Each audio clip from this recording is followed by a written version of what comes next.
subscribe our channel and press the bell icon ताकि कोई भी नवी अपडेट तुसी मिस ना करो। जब रैली शुरू होने के समय यानी 11 बजे के बाद से सड़क के दोनों तरफ के घरों से महिलाएं, पुरुष और बच्चे निकलकर ट्रैक्टर और ट्रॉली पर बैठे लोगों को सल्यूट कर रहे थे। यानी कि गलत रास्ते की ओर जाते समय कोई बैरिकेड्स नहीं थे और सही रास्ते पर मुड़ने ना देने के लिए रास्ता रोका हुआ था। इस आप बीती को आज कहना इसलिए जरूरी है कि आप जानें कि ये सिर्फ एक समझा बूझा ट्रैप था। जय हिंद। 26 जनवरी की ट्रैक्टर परेड की मैं अपनी खुद की कहानी बताऊं।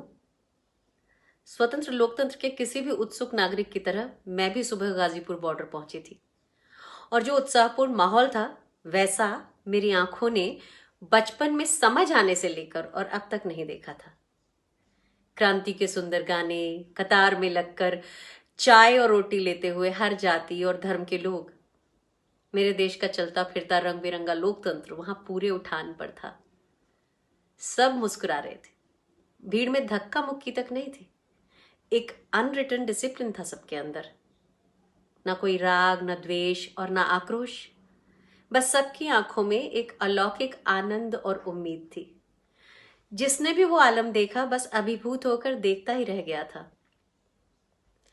मन तब और भी भावुक हो उठा जब रैली शुरू होने के समय यानी 11 बजे के बाद से सड़क के दोनों तरफ के घरों से महिलाएं, पुरुष और बच्चे निकलकर ट्रैक्टर और ट्रॉली पर बैठे लोगों को सल्यूट कर रहे थे, ठीक वैसे ही जैसे राजपथ पर करते हैं। हमारा भारत उस समय वहीं खड़ा था, खुद पर शायद गर्व भी कर रहा था। कुछ उत्साही लोग दोनों तरफ पीने का पानी और फूल लेकर खड़े थे, पानी पिला रहे थे, फूल बरसा रहे थे। माहौल में गेंदे और गुलाबों की खुशबू थी और मैं भाई दिलदीप का तिरंगा लहराता ट्रैक्टर चलाते हुए पत्रकार फ्रेंड मयंक, जुलेखा और विशेष के साथ बात करती जा रही थी। पूरा रास्ता खुला हुआ था और हमारे आगे चल रहे कुछ ट्रैक्टर्स के अलावा रास्ता खाली भी मिल रहा था। बस तभी मयंक ने अपने लाइव कवरेज में कहा कि हम दिल्ली की सीमा के अंदर आ चुके हैं और लगभग उसी समय दिलदीप को कोई फोन आया और उसने बात करने के बाद मुझसे कहा कि हम गलत रास्ते पर आ गए हैं। मैंने ट्रैक्टर साइड में लगाया और फिर रिवर्स में लेकर हम कट तक पहुंचे और वहां से फ्लाईओवर के नीचे आकर वापस गाजीपुर बॉर्डर की ओर यू टर्न लिया। लेकिन थोड़ा आगे जाकर जानते हैं हमने क्या देखा? पुलिस ने लौटने के रास्ते पर डीटीसी की 2 बसेस लगाकर रास्ता रोक रखा था। यानी कि गलत रास्ते की ओर जाते समय कोई बैरिकेड्स नहीं थे और सही रास्ते पर मुड़ने ना देने के लिए रास्ता रोका हुआ था। हम तो दिल्ली के बारे में जानते थे तो जल्दी लौट लिए, लेकिन जो किसान दिल्ली इसी परेड के लिए आए थे उनसे चूक होना लाजमी था और दिल्ली पुलिस का कोई इंडिकेटर या मार्गदर्शन था ही नहीं। इस आप बीती को आज कहना इसलिए जरूरी है कि आप जानें कि ये सिर्फ एक समझा बूझा ट्रैप था किसान आंदोलन को तोड़ने का, और किसानों का दुर्भाग्य कि वे इस ट्रैप में फंस भी गए। यानी इस बार तथाकथित चाणक्यों की साजिश कामयाब रही।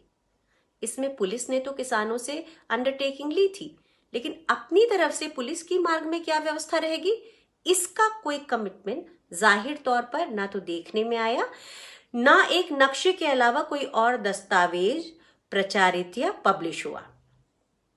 बहरहाल लाल किले की पूरी घटना बहुत दुर्भाग्यपूर्ण है और इतिहास में कलंक की तरह दर्ज हो गई है, लेकिन इसकी साजिश करने वालों ने देश की अस्मिता के बारे में तो सोचा ही नहीं।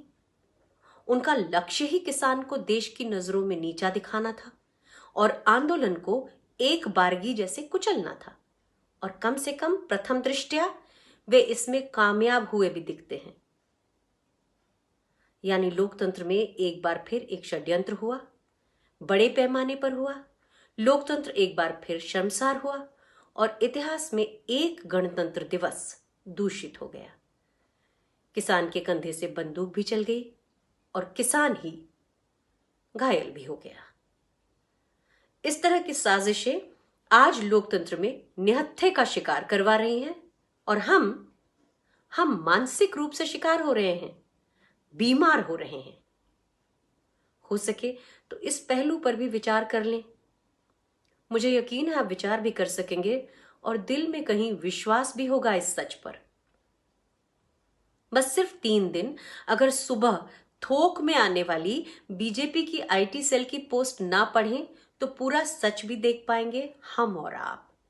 आखिर हम सब इसी मिट्टी के लोग हैं, इसी गंगा जमुनी तहजीब ने हमें पाला है। हम कर पाएंगे दूध का दूध और पानी का पानी। Please subscribe our channel and press the bell icon ताकि कोई भी नवी अपडेट तुसी मिस ना करो।